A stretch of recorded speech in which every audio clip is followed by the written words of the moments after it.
So welcome, Stephen Gardner, to the channel. Appreciate you. Thank you so much, not only for taking the time, but also thank you for this guy right here. Oh, yes. Yeah, really appreciate that. And Michelle's too, but hers is in the closet. hanging up. Yeah.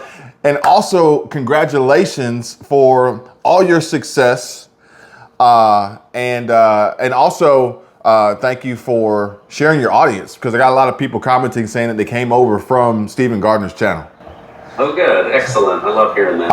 And thank you for allowing us to even participate in your channel and your giveaways, which by all means, feel free, introduce yourself to those who may not be aware or know who you are, have seen you before on my channel, and also any other information you want to share about any upcoming giveaways.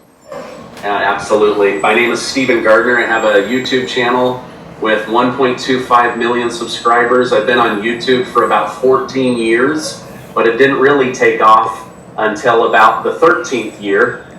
So there's a lesson there in not giving up, but I try to cover what's going on in the country and in international news each day, and then do interviews just like this to bring on other people. And then my wife and I, we feel fortunate for the sponsors that want to work with our channel each month. And so this month, thanks to generous video sponsors, we're doing a $10,000 giveaway. One person is going to win $5,000 in cash, and 5 people are going to win $1,000 in cash. And it's just so fun to be able to give that money away, hear people's story. But in the meantime, I just enjoy helping people digest what's going on in the country, because you can't make good financial decisions for your family if you're not in the loop on what's really going on. And so that's where I try to come from, is just a daily dose of what the heck is going on. That's awesome. I like that. Yeah, that's really cool.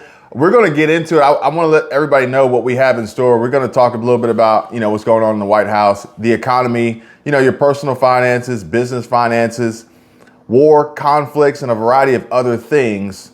But one of the other things was that I wanted to say that I really like what you do and how you connect with your audience, your subscribers. I know at 1.25 plus million, it's far more difficult to respond to every comment, but I will say, for firsthand experience, it's like you are actually who you say you are, and the winners receive their prizes. Mm-hmm. Yeah, no, it was nice to have you guys in my home. Gosh, what was that, 2 Decembers ago? Oh, that was a while ago. It was a lot of fun, though.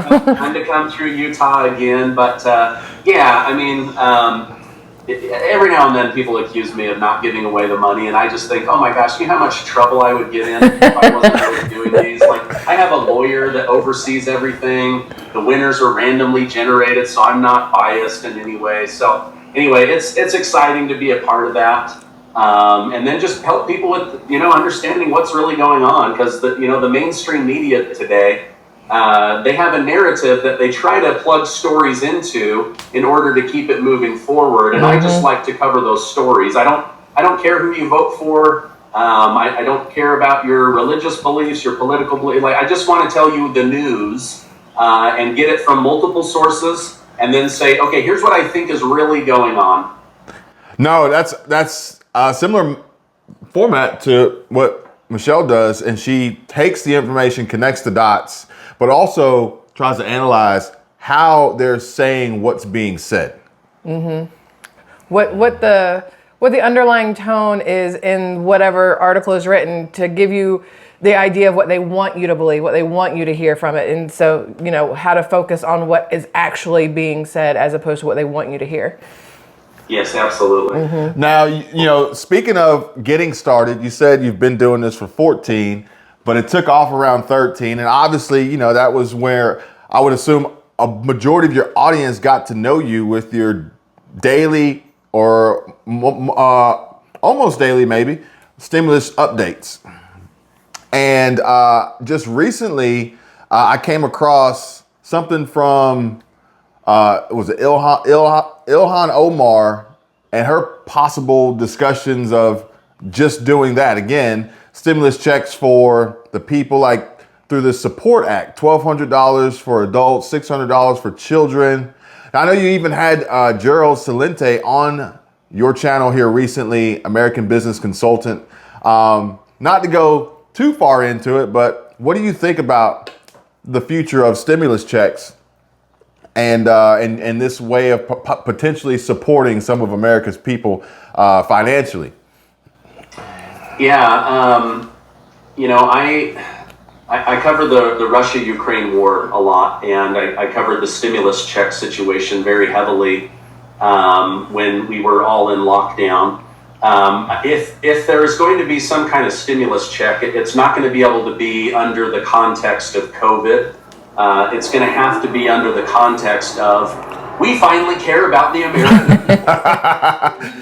That's where it makes me a little bit nervous, because I don't know that politicians really care about us beyond our vote. Oh, yeah. Yep. So, that's what makes me a little bit nervous. Now, I do know that there are still people that are trying to reinstate the child tax credit, where you get a monthly check to help with raising a family. That's become very common in Europe. That was a program that Mitt Romney, a Republican, originally introduced. Democrats took it as their own idea and rolled with it, and were able to put it out for about 9 months. And then they just didn't have the bipartisan support to keep it moving forward. People like Ilhan Omar, she's part of a group called the Squad, and they typically, I have found, they put out ideas that sound really good on paper and are really good for attracting ears and eyeballs. But for example, AOC, Alexandria Ocasio-Cortez from New York, she has been voted one of the representatives that puts up the most amount of bills that never go anywhere. So, like, she has a record. Unfortunately, it's a bad track record. And so I don't know where it would go. Now, as much as I hate seeing what's going on in Ukraine and in Russia, it does kind of sicken me to know that we have so many domestic problems here in the United States, and yet we're just flippantly voting money out of the American Treasury. That's really bothersome to me. During the stimulus check situation, I started realizing, oh my gosh, how many hundreds of billions of dollars are we giving away to other countries? Meanwhile, we have this fentanyl crisis, the border crisis, the homeless crisis, the welfare crisis, the food stamp crisis. Like, it goes on and on and on. And unfortunately, as you know, the rich get richer and the poor get poorer. And so channels like yours and mine, we try our best to educate people on side hustles, investing, being smart with your money. But at the end of the day, it's really hard to know what government leaders will actually do versus what they will say they will do in order to get clicks and eyeballs and votes. So I'm not really sure that what she has to say has any real teeth to it. But it sounds good, and I would love to see struggling Americans get more financial help. Like, I pay a lot in taxes, and I don't like it. I stroke the check and send it off to the IRS. And I think the reason it hurts so much isn't because the amount of money is high. It's because I know they're going to waste the money. And so if it was going towards a good cause, then it would be less painful, which is why I do my giveaways. It's one way that I try to give back. But at the end of the day, I can only support my family and maybe help a few other individuals. I can't carry multiple families. Well, it's definitely appreciated for all that you do try to do. And as you mentioned, this financial support and help, what's most important is the education, because, a little can go a long way if you know what to do with it. And we try to discuss this with diversity, security, cash flow, and my 5 basic principles of basically getting on track to being financially free. But you have written a book. I've written 7. You've 7 books? Yeah, and one Christmas story, so a total of 8. But I don't know if I have a copy of it near me. But no, I don't. But the most popular one is Taming Wall Street. where it talks about where I put my own money. It's a strategy that some people like, some people hate, but it's what I've chosen for my family, and it's been really good to us. But yes, Taming Wall Street is the one I'm probably most known for, and then the second most popular is A Bridge Over Troubled Wall Street, which has to do with real estate and real estate lending. I like what you did there. So I'd have to say or ask, is there another book coming? As of right now, there is not another book coming. If I do, it would probably be a child's, like a children's story book. But as of right now, I'm very limited in the number of people that I help with building wealth or getting out of debt, only because my YouTube schedule keeps me so busy. But yeah, the books are out there. They're very instructive. They're written in story form, so they're not like textbooky or anything like that. Well, that's cool. We gotta stay on track here because I got a lot I want to cover with you while I do have your time. I do appreciate it. And we don't really get too many of these comments anymore, but there was a time where people would say, YouTube's not a real job. Oh, yeah. And you probably work more now on YouTube than you ever have before in any other job you've had. And at the end of the day, you're doing great work, but you also have zero guarantee of any compensation in return at the whims of the algorithm. Yeah, that's absolutely true. It is where I spend the majority of my time now. And in fact, I'm proud to say that I actually employ other people now. I've been able to grow a team.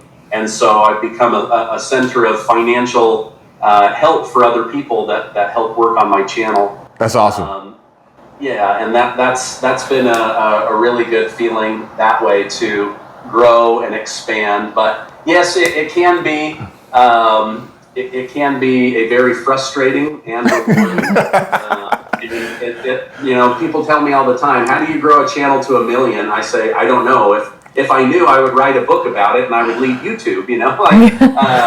It's just, every channel is so different, and you've just got to find the audience that enjoys what you talk about on a regular basis. I don't want to get too sidetracked, but I have my own opinions about YouTube and the algorithm.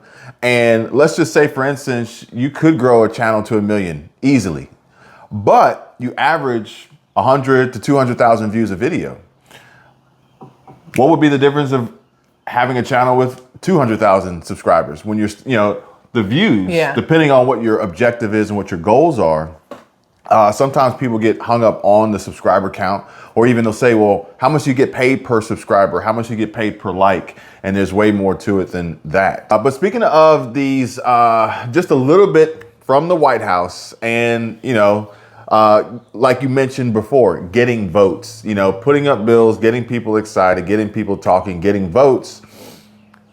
Real quick, let's not spend more than 5 minutes on this. Possibility of a Biden versus Trump 2024. I think the chances are pretty high.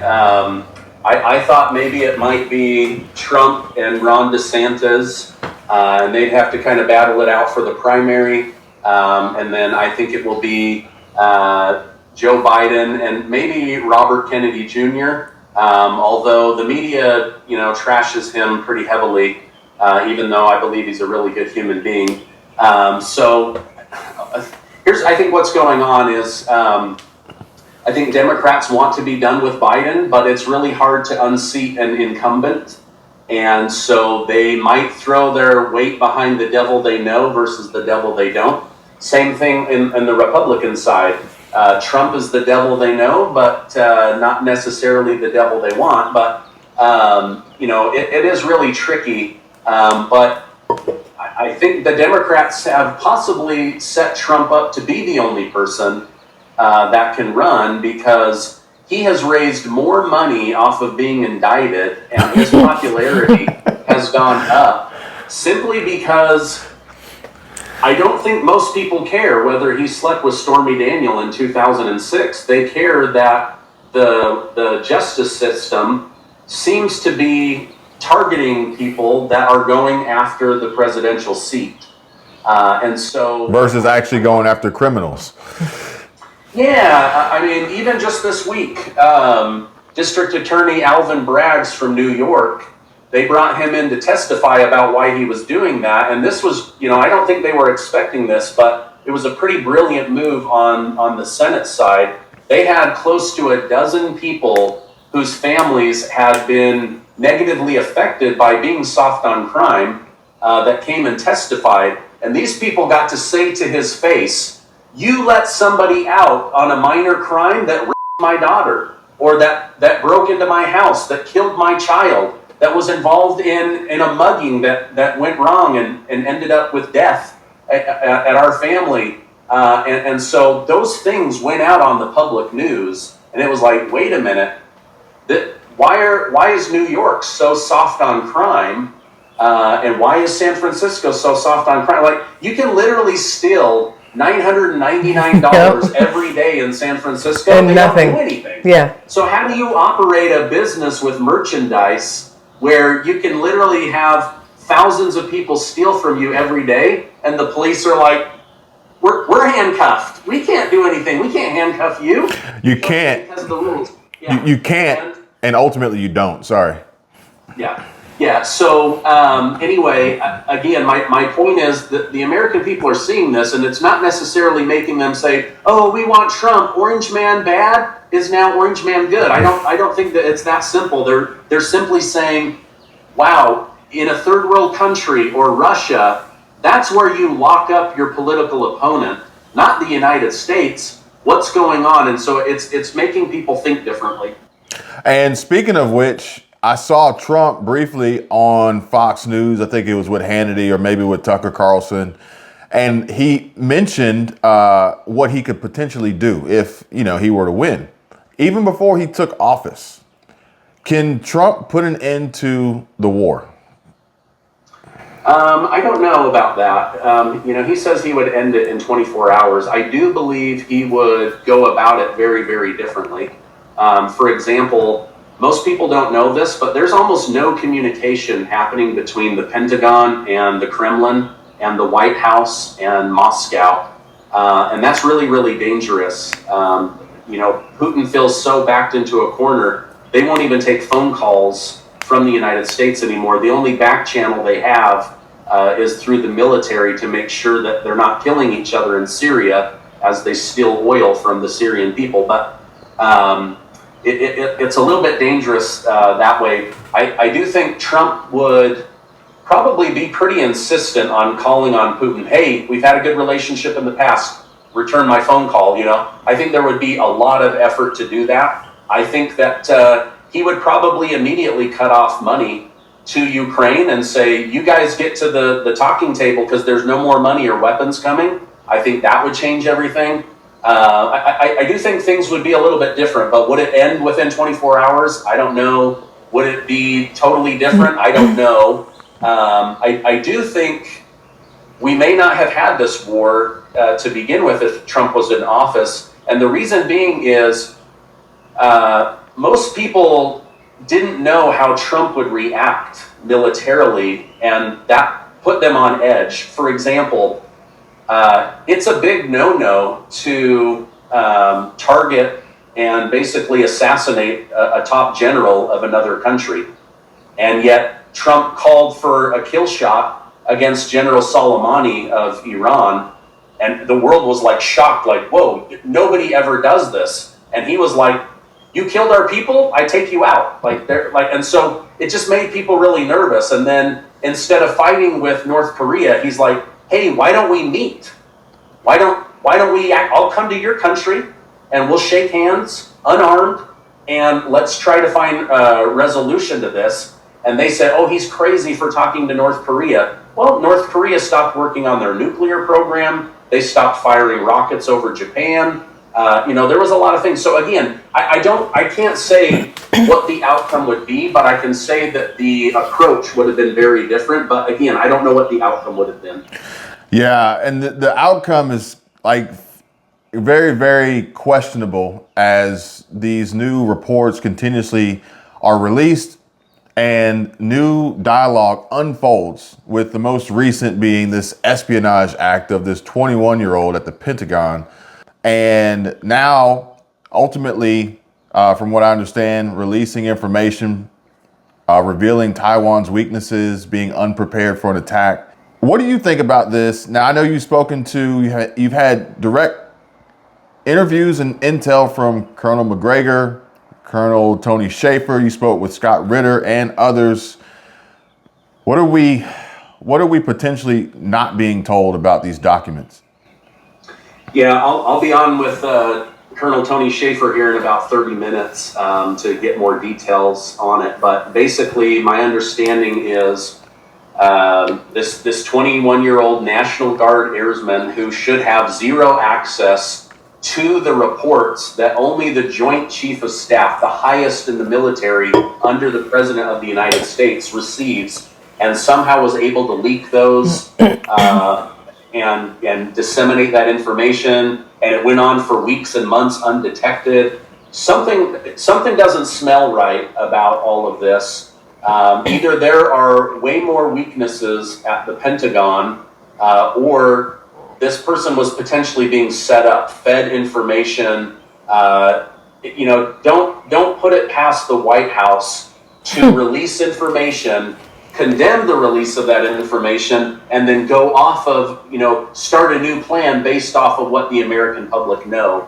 It's been very insightful to speak with these former CIA people, the people that brought the presidential briefings to different presidents, these high up military commanders and colonels. It's been very eye-opening about how much lying goes on, how much backstabbing, secret agendas. I mean, it's all very, very fascinating. I mean, Biden, for heaven's sakes, thinks that Ukraine is winning the war, and yet the top military papers say these guys are going to be wiped out in 60 days. They're going to have no way to defend themselves, no air defense. They're going to run out of ammunition this summer. I don't think we're being fed the truth. I think we're being fed a story so that they can continue to get access to taxpayer money. Now, if that actually ends up being true, would you then have to look at it as, wow, what a waste?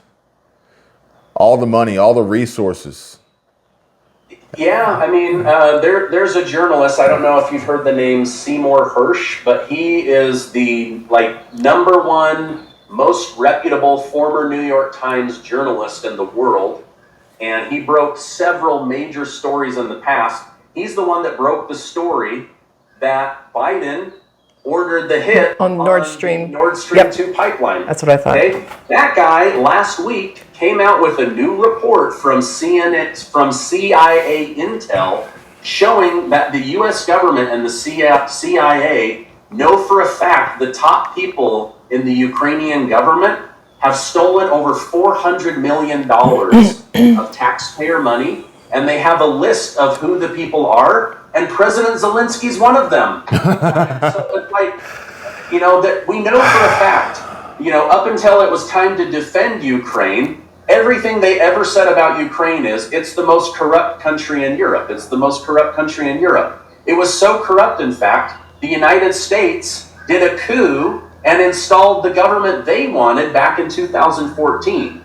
And this is some of the reason that Putin is saying, wait a minute, you guys hijacked the Ukrainian government. They've got a Nazi problem that's out of control. You're now trying to make them a member of NATO. And now they're being used as a buffer between NATO and Russia. I mean, I just, I don't claim to understand everything, but what we're hearing from CNN, MSNBC, ABC, these are all propaganda talking points delivered to them from the White House. Again, this is all pushing an agenda. But then now these Pentagon papers come out and we realize, wait a minute, 7 Ukrainians are dying for every 1 Russian. These guys are running out of ammunition. These guys won't be able to defend themselves by the end of May. And yet General Milley and others, Lloyd Austin, they go before Congress and say, Ukraine is winning, and they absolutely can win this war with enough money and enough ammunition. It's like, I don't know. It's very hard. This is what is the perfect definition of gaslighting, where they tell you something long enough to the point where you're like, well, maybe I'm crazy. I guess maybe I'm not seeing the world the way you are, and then you change your opinion. That's what I think is going on. Unfortunately, with a lot of these media outlets behind it pushing that. Last but not least, let's just talk about money briefly, and quite possibly how all of what we've discussed is playing into the further devaluation of the dollar. Maybe inflation isn't our biggest worry here, and maybe, what BRICS is working on with their central bank digital currency and things like that moving forward. What do you think? There's no doubt that the BRICS nations are trying to create a conglomerate that can take on the US dollar.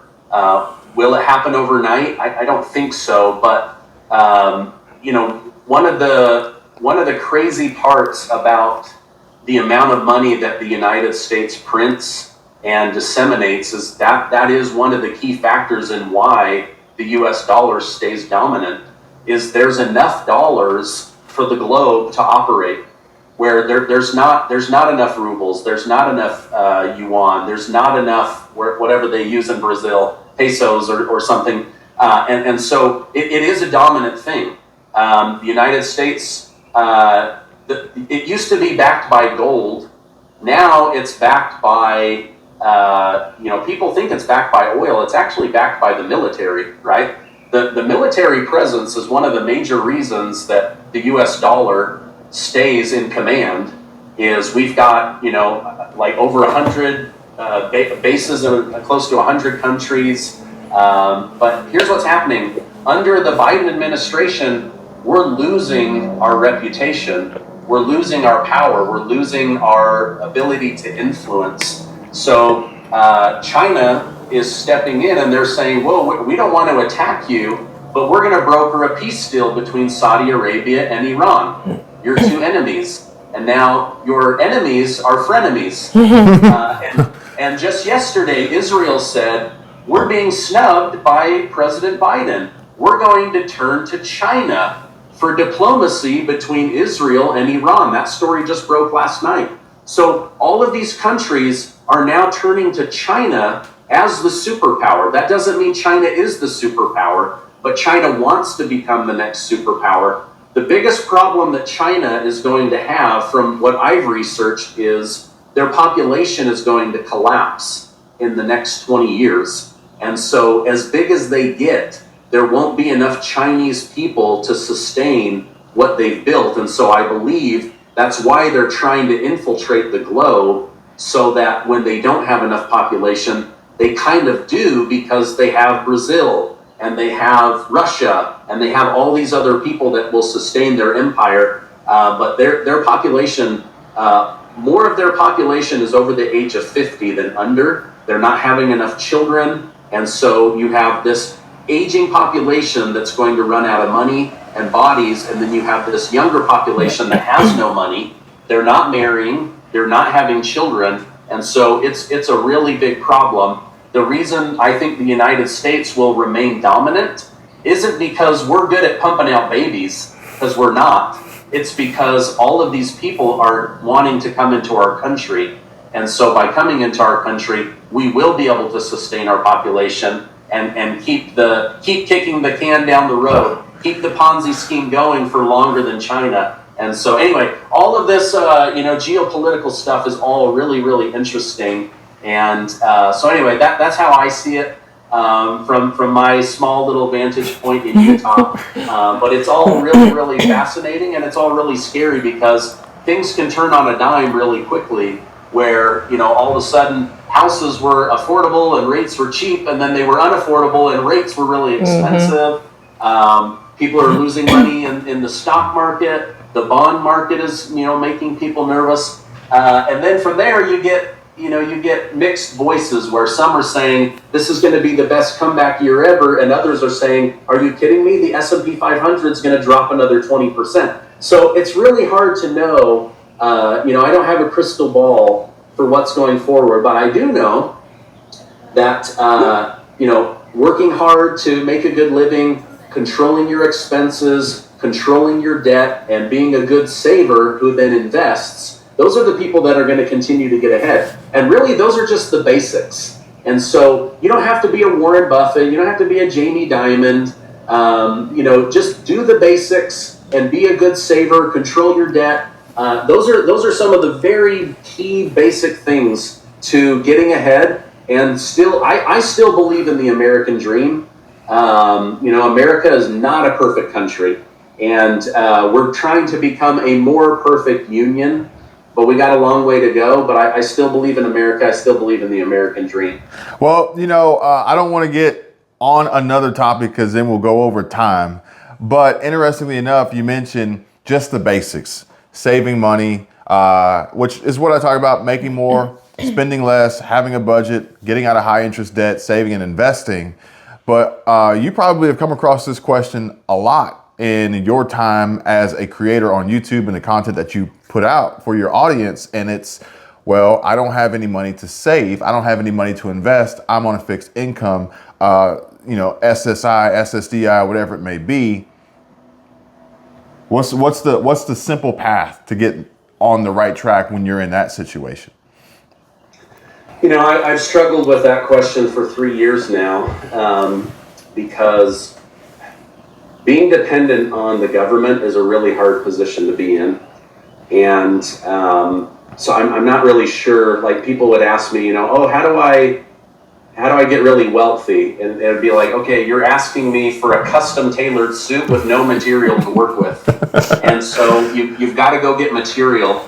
And some of that is, there's people legitimately on disability and in situations where they're probably always going to have to be dependent on the government. And the only thing they can do is try to control their expenses in an economy where inflation is going up. I don't really have an answer for that. Those that are on SSI, you can have more by becoming more. That's the only answer I have. You have to go get more skills. You have to go maybe leave the job that you're in now for the job that will pay better. Don't be more loyal to your employer than you are to your future. Don't be afraid to start a business. Most people think, oh, I have to quit my job and throw myself into it. One of the best pieces of advice that a mentor gave to me was, he said, you can work full-time on your job and part-time on your fortune. And eventually they will switch. You'll work full-time on your fortune and part-time on your job, and eventually you can quit your job and be, self-employed or an entrepreneur or retired. And so those are just some pieces of advice that I have. Like, I have right in front of me a couple of sticky notes that I read every day. I am my own greatest asset. Takes courage to make money, not just money to make money.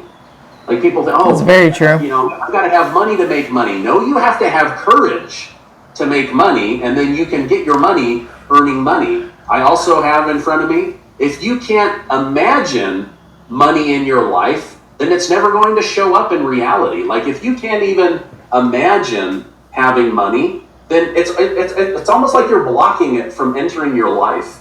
And when I used to do financial planning with people and they wanted to go to the next level, I would ask them, okay, I want you to imagine that your income is doubled. And they'd go, oh, I can't imagine making that kind of money. And I go, well, that's why you don't. If you can't even imagine it, then your brain will find every way to not get there. But if you can start imagining it, it's not like you go from making $50,000 to $100,000 overnight. Those are very rare stories. But if you go, okay, I make $50,000, how do I get to 100? And now you start with someplace, and now it's like, okay, what are the steps that I need to put in place? Okay, I've got to have more skills. Maybe I've got to switch industries. Maybe I've got to get into a sales position or a marketing position. Maybe I need to go back to technical school and stop working at a restaurant and work on becoming a welder or a plumber or a carpenter, something where it's very little debt and you're putting in sweat equity to learn a skill that then can pay you for the next several decades at a very good rate. And so I would say, most people just need to start imagining, what would it be like to bring in double the amount of money? And now your brain can start looking for solutions But if you say, I'll never get there, then it actually looks for excuses to keep you at the level you're at right now. It's just the way the human brain works. Well, interestingly enough, Michelle would say, whether you think you can or you think you can't, you're right. Yeah. And what I have been saying here recently with the uncertainty in the markets is if I were to invest anywhere, I'm going to invest in myself. But lastly, kind of touching on how do I grow a channel to 1 million subscribers? Well, that's kind of like saying, how do I immediately get wealthy? How about you just figure out how to get 1 subscriber, and then you figure out how to get 2, and then you continuously use this method to continuously build. You can use this same philosophy and principle for building wealth as well. But I do have a question for you. Last one. On your sticky notes in front of you, do any of them include XRP, Ripple, or cryptocurrency in building your wealth? You know, the only crypto that I own right now is Bitcoin. I used to have some of the smaller coins, and I decided to get out. This was before like the Terra Luna crash, and what was the one that just happened? FTX. Before those, I was like, you know what? I'm going to scale back, and I'm just going to go into Bitcoin and Ethereum. And so I went into those, and then they dropped, and I was like, okay. I still believe in the principle, and so even though I've got some wounds here, I'm going to stick to it, right? And trust. And then a couple of months ago, there was a bump in Ethereum. I sold out. It went down, and then I was able to get a little bit more Bitcoin. So I'm a Bitcoin maximalist, as they call it. It's not that I don't believe in the other coins. I just believe in Bitcoin more. And so, yes, I do have some crypto, and I do believe in crypto, but I don't believe in all of crypto. There's too many coins out there. A lot of them get run up by celebrities or a really good idea, and then they come crashing back down. And so for me, where I don't like to take a lot of risk, I feel like Bitcoin is the one that has the least amount of risk, a great amount of upside left in it. The greatest amount of potential utility with the commercial and government space, but again, the other coins, I'm not gonna rag on them or badmouth them. I don't know enough about them, but I'm not personally putting any money into them. Even I have, I get presented things every week, as you can imagine, and one of the first questions I ask is, how is this not an unregistered security? And most people can't answer that question, and so I say, no, thank you, I don't want to be involved. If the SEC deems any of these coins an unregistered security, they will immediately evaporate overnight, because none of them have a source of income. None of them create, I don't care how much utility or value you say they have, if there's no money to pay the SEC to stay registered, you're out of business overnight. Like, most people don't realize this. It costs $100 million a year for Apple to be a publicly traded company. That's lawyers, paperwork, all the fees, $100 million. So now you have like a Bitcoin or an Ethereum or something, and they say, you're an unregistered security, you have to register. It's $10 million to get in and get going. They're like, we don't make $10 million unless people believe in us and run up the coin. Now they don't believe in it, they run down the coin, right? Or, okay, we can pay that one time, here we go. What about year 2? What about year 3? What about year 10? So again, this is just me. I'm not trying to discourage anybody, but when it comes to my own money, these are the things that I'm looking at, and I'm going, okay, Bitcoin is the only one that has been labeled as a property and not as a currency. All the other ones, hang themselves out there as if they're the next currency, and they will have to go through at some point. Is this a security? Is this a currency? Is this a piece of property? What is this? And if they're classified wrong, they could evaporate overnight, or they could shoot to the moon and be the next big coin. I don't know. So for those reasons, I'm only in Bitcoin at this point. I was waiting for the Shark Tank reference. For those reasons, I'm out. And for those reasons, I'm out. Well, thank you again, Stephen Gardner. We really do appreciate it. It was a pleasure talking to you, picking your brain. Hopefully the viewers will enjoy this conversation as well. And maybe this summer, last summer we didn't get a chance to. We didn't drive through Utah. Maybe this time we'll come through Utah. Yeah, we'll come that'd be knocking fun. on your door. Only if you're going to make that bread. What's that? Only if you're going to make that bread again. Oh yes, yeah. Or we can go get tacos or something. Yeah.